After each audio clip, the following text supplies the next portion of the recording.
you spend time thinking about what the future might bring? And if you do you prepare for the future, or do you try to resist changes that the future might bring?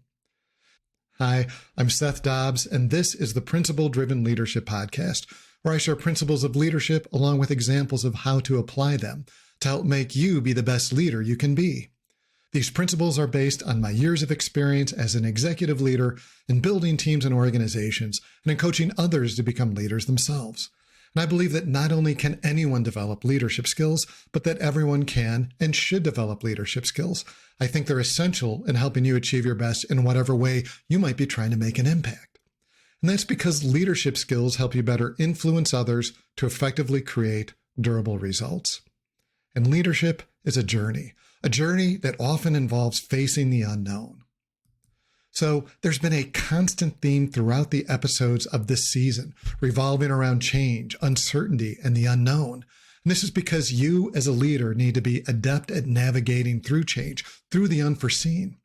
I've seen otherwise rational people and competent leaders balk in the face of the unexpected change that impacts their plans. Hesitation can cause problems, and a strict adherence to the original plan, as I talked about in episode 11, can sometimes be as fatal as having no plan at all.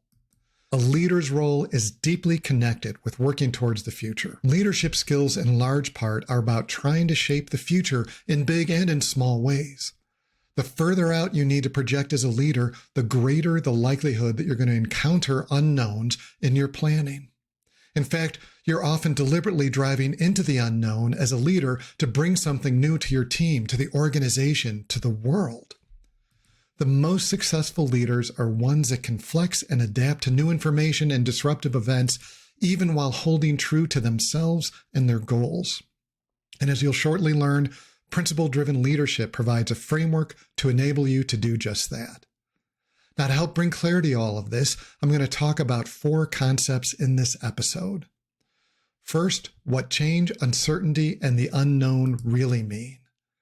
Second, the difference between future-proofing and future prepping. Third, leadership's role in the face of change. And then fourth, the 3 core principles of leadership viewed through the lens of handling change. So first, change, uncertainty, and the unknown. I've talked about this in many different ways this season, ranging from flooding in the Amazon rainforest, taxi drivers refusing to go to the airport, to competition moving faster and more nimbly, beating you to your goals. To put this in more concrete terms, at least with respect to principle-driven leadership, I want to define these key 3 terms: change, uncertainty, and the unknown. So first, change. Things change all the time. More specifically, decisions and actions occur daily that can alter, transform, switch the course of events, the way we think, the resources you have on hand. Change refers to all of these things from the micro to the macro. And you as a leader are often even leading change, meaning you're making decisions and actions that deliberately change the course of events, the way others think, and so forth. In the context of leadership, the simplest way to think about change is that change is basically an event, a decision, or an action that plays out differently than what was laid out in someone's strategy or plan. Next, I want to talk about uncertainty. Uncertainty is typically represented in risk management. It's the elements in your strategy that you actually aren't certain about. You can look at weather as a great example of this. Weather changes constantly with differing degrees of predictability or lack thereof. And since you don't have any direct control over the weather, you learn to be adaptive to it. Having myself lived in both Chicago and Denver, I've long ago learned to wear layers of clothes depending on the season that are easy to add and remove because temperatures can and will shift, sometimes radically during the day. So I know there's going to be changes. I don't know the exact changes that are going to happen, but I prepare for it a bit. But the differences between Denver and Chicago is such that I'm far less likely to grab an umbrella or a raincoat when going off to work in Denver than I would be in Chicago. So uncertainty represents possible changes we have some visibility to, whether or not we choose to prepare for them in advance. And then there's the unknown. This is change that is unforeseen. It can be about finding yourself in a situation that no one, or at least no one on your team, has been in before. This isn't necessarily bad. In fact, to be clear, sometimes You as a leader are leading into the unknown deliberately. Now, in terms of leadership, the unknown is a step past the uncertain, and that it's often represented by things that we simply aren't able to foresee and plan specifically for. The unforeseeable is by definition something you can't predict, but you can predict that something unforeseen will occur. And to think otherwise, honestly, to think that you've thought of everything is a level of hubris, of pride that will rapidly bring about disaster. The best way to prepare for the unknown is by having clarity of vision and having a team that can face reality. Thinking about how you might face that reality, the reality that there are unknown and unforeseeable things headed your way, brings us to the second concept, the difference between future-proofing and future prepping. And these are different philosophies of addressing the unknown and unforeseeable. Now, one mindset I've encountered quite a bit is future-proofing. And this is the notion in developing systems or processes, developing your own skills, solutions, methods, and so forth that are future-proof. It's a concept that's about making an investment in some kind of resource that I just described that is fixed and will remain valuable while being fixed when change occurs. Perhaps more literally, the definition of proof in this context is very interesting. Being proof against the future means being able to resist or repel it. Proofing is giving something a resistant quality. And certainly there's a lot of appeal to this concept, to making an investment in something and knowing that the fruit of the investment will hold steady for a long time, regardless of what changes come. It's also very difficult to get this right since you're trying to prepare something to survive the unknown without any material change to what you're developing. This is the kind of thinking that can lead to the solution fixation I discussed in episode 8, or just in general make it very difficult to face the reality of change when it's in front of you. Now, as someone who spent much of my career in technology, I did not take that approach in developing my skills and growing throughout my career. More specifically, I didn't develop just one set of technology skills that I felt would be durable for my career, which is a really good thing since most of the programming languages and platforms of my early days have not stuck around. Instead, I focused on adapting, not so much just jumping on whatever was trendy, whatever was new. In fact, there were many lucrative and trendy technologies that I actually passed on. But rather, I was mindful of how the industry was changing, how I could continue to be valuable as things change, how I could be who I wanted to be with an eye to the longer term future. I think of this approach, wherever you apply it, as future prepping. That is, rather than thinking of something being fixed that will hopefully endure through all the changes around it, you should be preparing yourself, your team, your company by building a team, a system, a method, whatever it might be, that enables you to read the signs and adapt as the uncertain and unknown unfolds in front of you, perhaps even enabling you to instigate change when the opportunity is there. Again, this isn't about chasing every fad, every new idea, every opportunity that presents itself. It's about adopting the mindset that if you're not actively working towards a better future state, you are passively letting that future state get away from you. Knowing when to hold steady in the face of change, when to adapt to change, and when to instigate change is central to good leadership. And that brings us to concept number 3, understanding leadership's role in the face of change. Facing the unknown is fundamentally why we need leaders. You can think about it this way. Management skills are for handling the known. Leadership skills are for handling the unknown. Management skills are very important in defining and executing process for greater efficiency, and it's great for dealing with the known. It's things that are known that you can start to make more efficient. Leadership skills, on the other hand, are in large part helping you address the unknown. So much of the season has been about facing adversity, things that are unexpected, things that have hit you that you didn't think would happen. The challenge that management skills have in the face of the unknown is that it's hard to use a process to deal with something that's an exception to that process, that was unforeseen in the definition of that process. And this is why we as leaders need both skills. We need management skills and leadership skills.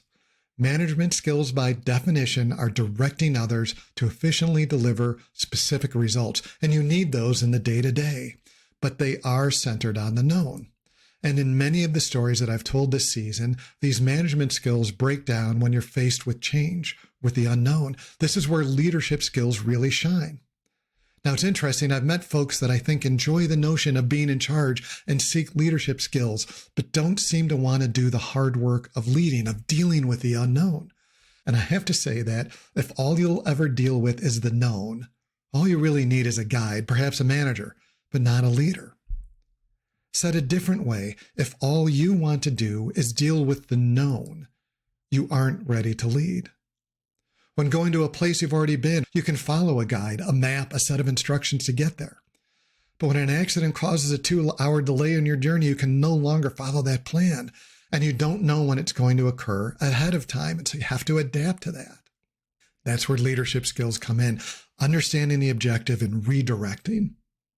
A strategy that doesn't allow you to adapt to the unforeseen is no strategy, it's just wishful thinking. So how do you as a leader get there?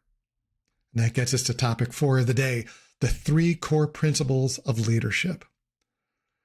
Leadership skills are influencing others to effectively create durable result.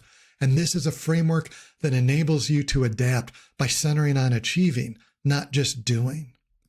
By leading this way, you make it much easier to adapt in the face of change, uncertainty, and the unknown.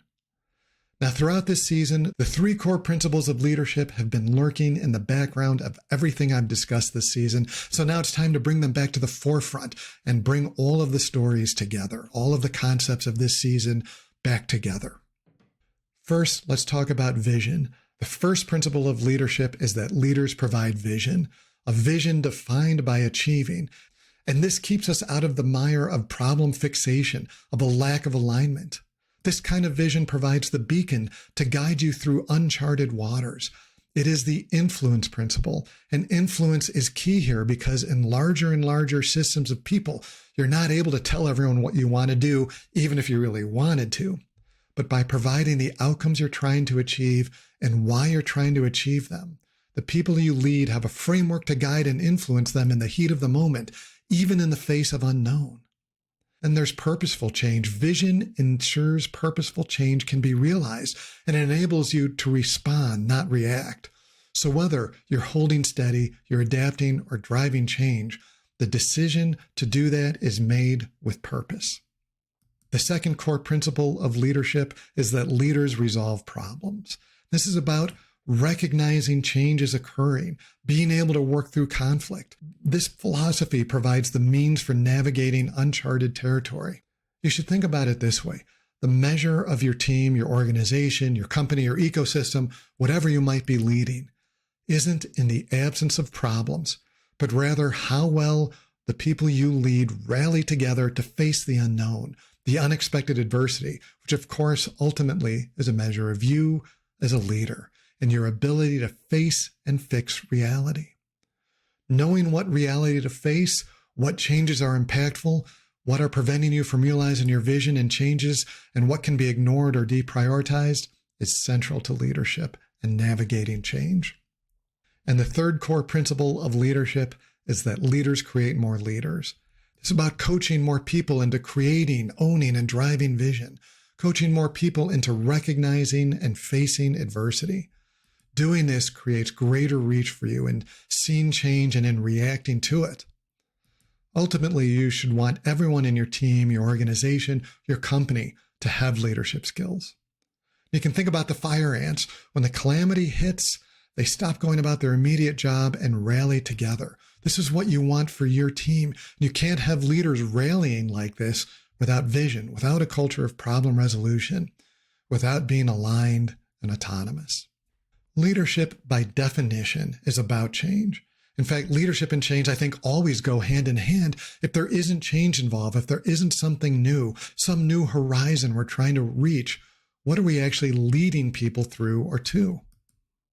When there's no change to handle, you're more likely operating and managing. But leaders keep an eye to the future, anticipating change, navigating uncertainty, and recognizing when unforeseen circumstances prevent you from reaching your vision. If you're leading, you're actually likely a change agent, a vector of change. but not the only one in millions and millions of vectors of change that are occurring all around you. And because we are in this vast ecosystem, this is why I always expect things to change. I expect the unforeseen, even if I don't know what the change will be.